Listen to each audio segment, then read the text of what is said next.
नमस्कार मंडळी, आज मी आलेलो आहे प्रो गोविंदा पाहायला।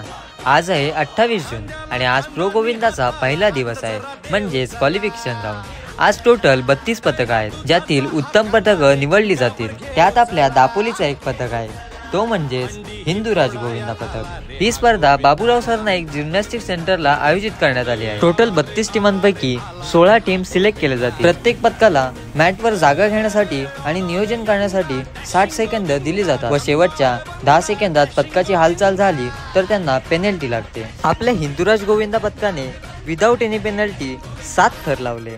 जोगेश्वरीच्या आर्यन गोविंदा पदकाने कमी वेळेत उत्कृष्ट थर लावले। प्रो गोविंदाच्या निमित्ताने जोगेश्वरीचे प्रशिक्षक निखिल दादाची भेट झाली।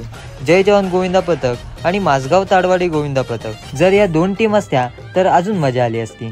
तुम्हाला काय वाटतं ते कमेंट करून नक्की सांगा। आजची व्हिडिओ आवडल्यास व्हिडिओला लाईक शेअर सबस्क्राईब नक्की करा। पुन्हा भेटूया कुठल्या तरी नवीन व्हिडिओमध्ये।